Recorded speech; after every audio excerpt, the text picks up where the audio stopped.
Yahoo News, 7th of April 2024, prioritizing people over technology when shifting attention to threats from China and Russia, according to U.S. Special Operations leaders. Russia and China. These two adversaries are, in that order, the two most imminent hazards to U.S. national security. The United States military is preparing to enter a new era of near-peer warfare against these adversaries, following over 2 decades of counterterrorism operations in the Middle East. U.S. Special Operations Command, SOCOM, the military's spearhead, is transforming preparation for the new era of warfare.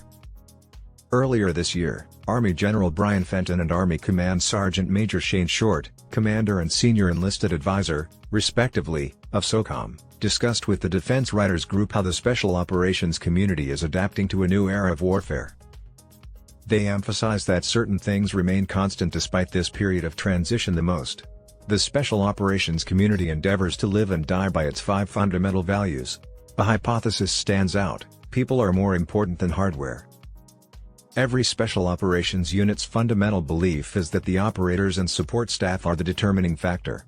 Arming them with spears and blades, however, will probably not prevent them from accomplishing their objective, so the argument goes. Humans are more essential than hardware. According to Shorte, our personnel remain the most vital resource at our headquarters. We're not a platform-centric organization, we're a people-centric organization. This fundamental principle is one of the numerous rationales why Special Operations units prioritize their selection and assessment procedures. After eliminating unsuitable or incompatible candidates, only a select group of mentally and physically resilient commandos remain with the proper mindset to achieve the goal. Special Operations have rigorous selection and training procedures because, as Fenton put it, they only hire individuals who genuinely desire to be at the forefront. Fenton emphasized that the success of SOCOM's transition into a new era of warfare will be contingent on its personnel. Special operators of the future must be prepared for an operational environment that is constantly evolving. Fenton stated, "If we have an additional dollar to spend, it will be on our people, we will then work towards integrating technology around them." Before assuming the role of SOCOM chief, Fenton oversaw the clandestine Joint Special Operations Command.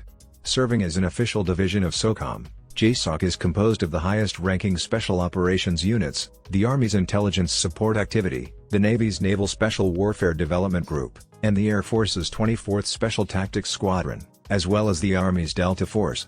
Fenton is a former member of the JSOC Intelligence Division and has experience conducting operations in the Indo-Pacific region. Fenton explained that special operators consider not only how we will be technologically and equipment ready to confront the world but also how we are reorienting our perception of it. We must keep these divergent concepts in mind while still accomplishing the mission, which appears to have changed significantly in the past 2 decades. Despite this, the final result must remain the same. Success is essential for the nation, added the Chief of the Special Operations Command. The two men stated that most Special Operations personnel in the United States are researching potential adversaries China and Russia to assess the dangers they pose. Furthermore, they are closely monitoring the conflict in Ukraine due to the invaluable lessons it teaches about the evolution of warfare in the face of modern technologies such as drones and the opportunity it provides to experiment with new concepts of warfare, if only indirectly, by their extremely close relationship with the Ukrainian commandos. However, shifting focus is difficult due to the persistent challenge of other threats pushing the United States back. Even though China and Russia currently pose the greatest threats to U.S. national security, counterterrorism continues to be an ever-present risk. The Islamic State's March terrorist attack in Moscow provided a clear indication that terrorist organizations worldwide are equipped with the capability and motivation to execute extensive violent assaults against vulnerable targets. Furthermore, rogue actors such as the Houthi rebels have demonstrated their ability to jeopardize vital infrastructure, such as trade routes, which are integral to the functioning of the global economy. Therefore, it remains imperative for the SOCOM of the future to uphold a credible counterterrorism stance that enables foresight and effective resolution of terrorist threats on a global scale.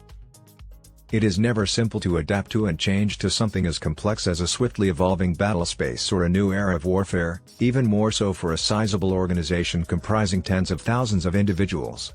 However, SOCOM's readiness for future challenges is contingent solely on its personnel.